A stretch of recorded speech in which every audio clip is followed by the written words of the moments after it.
Marketing strategy. आखिर ये marketing strategy होता क्या है? हर एक बिजनेस ऑर्गेनाइजेशन का ओवरऑल गेम प्लान होता है ये, जिसका फंडामेंटल गोल है एक सस्टेनेबल कॉम्पिटिटिव एडवांटेज को अचीव करना। कैसे? कस्टमर्स की नीड्स एंड सेटिस्फेक्शन के जरिए। अब कॉम्पिटिटिव एडवांटेज क्या है? कॉम्पिटिटिव एडवांटेज एक कैरेक्टरिस्टिक क्वालिटी है जिसके थ्रू एक ऑर्गेनाइजेशन अपने कंपटीटर को मात देता है। जैसे कि made in China product India में बहुत ही ज़्यादा बिक रहे हैं। इंडिया की लोकल मार्केट से लेकर शॉपिंग मॉल तक मेड इन चाइना प्रोडक्ट का दबदबा, जिसे हम चाइना माल कहते हैं। अब सवाल यह है कि चाइना की मार्केटिंग स्ट्रैटेजी इतना सक्सेसफुल बना कैसे? पहला पॉइंट, प्रोडक्टिव लेबर। चाइना के पास जो लेबर है उनकी संख्या बाकी डेवलप्ड कंट्री के मुकाबले बहुत ही ज़्यादा है, एंड वो खाली संख्या में ज़्यादा नहीं है, वो हाईली प्रोडक्टिव भी है। कैसे? चाइना की जो सरकार है वो इंडस्ट्री और लोकल से मिलकर स्किल डेवलपमेंट एक्ट को एक्चुअली में इनेबल किया हुआ है, जिसके कारण दूसरे कंट्रीज़ के वर्कर्स के मुकाबले चाइना की वर्कर्स 5 गुना ज़्यादा आउटपुट निकालते हैं। दूसरा है प्रोडक्टिविटी ग्रोथ। तो आसान शब्दों में प्रोडक्टिविटी ग्रोथ का मतलब वर्क एंड प्रोडक्शन में सुधार होना, यानी पहले से बेहतर। तो बात करें अगर चाइना की, दिन 2017 में चाइना पहले स्थान में आया था प्रोडक्टिविटी ग्रोथ में, not even US, Japan, Germany और यूके। इसके अलावा 1990 से लेकर 2010 तक चाइना का एनुअल एवरेज प्रोडक्टिविटी ग्रोथ 2.8% था, जहां यूएस का 0.5% एंड जापान का 0.2% था। अभी चाइना का प्रोडक्टिविटी ग्रोथ इतना बढ़ा कैसे? Simple, they have highly skilled labour and workers, और उनके वजह से चाइना को रॉ मटेरियल के लिए कहीं हाथ फैलाना नहीं पड़ता, उसको डोमेस्टिक लेवल पर ही मिल जाते हैं। Example, they are electric component. तीसरा है रिवर्स मैन्युफैक्चरिंग। रिवर्स मैन्युफैक्चरिंग क्या है? चाइना हर एक वो चीज़ बनाता है जो मार्केट में पहले से अवेलेबल है। नहीं तो अगर कोई देश अपना प्रोडक्ट ग्लोबली लॉन्च करता है तो चाइना जल्द ही उसे कॉपी करने में लग जाता है।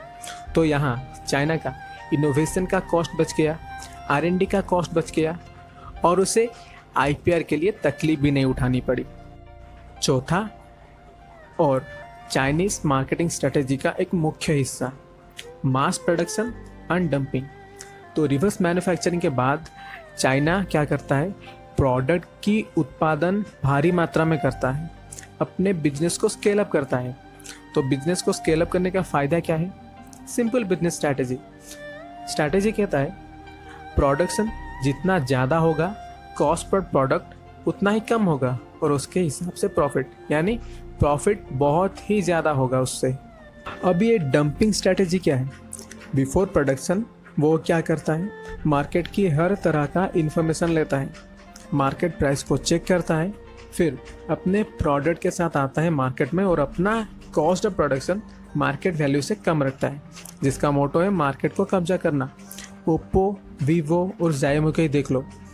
इंडिया में Oppo 12%, Xiaomi 27%, Vivo 21% and Realme 8%, यानी कुल मिलाकर 68% तक का market share Chinese mobile brand का है।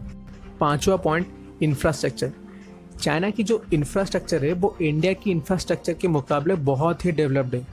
उनके highways, roads, ports, airports, supply chain, यानी infrastructure in totality China India से बहुत आगे है। अब चाइना की इंफ्रास्ट्रक्चर इतना स्टेबल कैसे? चाइना जब भी कुछ शुरू करता है तो वो लॉन्ग टर्म विजन के साथ चलता है। बिकॉज ऑफ दैट उनके ट्रांसपोर्टेशन का कॉस्ट इंडिया की मुकाबले बहुत ही कम है। चाइना की जो सरकार है वो growth, development and long term need के ऊपर काम करता है, मगर इंडिया की सरकार में ये सब नहीं है। उनका विजन और अटेंशन प्लान शॉर्ट टर्म होता है। कैसे? हमारे सरकार प्रेजेंट 5 साल की सोचता है और अगले 5 साल के लिए वोट्स। हमारे यहाँ अपीजमेंट बहुत है और चाइना में ग्रोथ एंड डेवलपमेंट पे फोकस हो रहा है। छठा यानी 6th पॉइंट, पार्टनरशिप यानी साझेदारी। चाइना की सरकार एंड कॉरपोरेट के बीच में। चाइना की जो सरकार है वो कॉरपोरेट के साथ मिलकर काम करता है। अपने कॉरपोरेट की प्रमोशन के लिए चाइना खुद चली जाती है। एग्जाम्पल, श्रीलंका में आज जो भी इंफ्रास्ट्रक्चर डेवलपमेंट हो रहा है वो सब चाइना कर रहा है, जो स्ट्रिंग ऑफ पर्ल्स का एक हिस्सा है। अब ये सब इंडिया में मुमकिन नहीं है। इंडिया में क्या हो रहा है, अगर सरकार फॉरेन ट्रैवल कर रहा है अपने कंपनी का प्रमोशन के लिए, तो दूसरी पार्टी टांग खींचने में लग जाता है कि ये देखो पैसा खा रहा है। लास्ट पॉइंट, एजुकेशन, जिसे मैं चाइना का बैकबोन बोलता हूँ। 1982 में चाइना का लिटरेसी रेट था 65.5%, फिर ये धीरे धीरे इंक्रीज हुआ और 2018 में वो लिटरेसी रेट 96.8% बन गया। यानी annual average literacy rate China का 10.52 से ग्रो कर रहा है। अब इंडिया का लिटरेसी रेट कितना है प्रेजेंट डे में अगर देखें तो 74.04%। अब चाइना के लिटरेसी रेट इतना ज़्यादा क्यों है? चाइना की सरकार करता क्या है, अपने छात्रों को updated technology, global learning and best management practices provide कर रहा है। इवन चाइना अपने युवाओं को अब्रॉड जाने के लिए भी इनकरेज करता है। मगर हमारे इंडिया में कास्ट बेस्ड रिजर्वेशन को इंक्रीज करने के लिए अटेंशन दिया जा रहा है। अब उनके पास एजुकेशन और इंफ्रास्ट्रक्चर में स्टेबिलिटी है, गवर्नमेंट एंड कॉरपोरेट स्टेबल है। जहाँ इंडिया में इलेक्ट्रिसिटी ठीक से अवेलेबल नहीं है और महंगा भी है, वहाँ चाइना में पावर रिसोर्सेज सस्ती है और अवेलेबल भी है। अब आप ही अंदाज़ा लगवा लो कि चाइना का मार्केटिंग स्ट्रैटेजी इतना सक्सेसफुल बना कैसे। So it's enough for today. मिलते हैं अगली वीडियो में and don't forget to like, subscribe and share. Thanks for watching.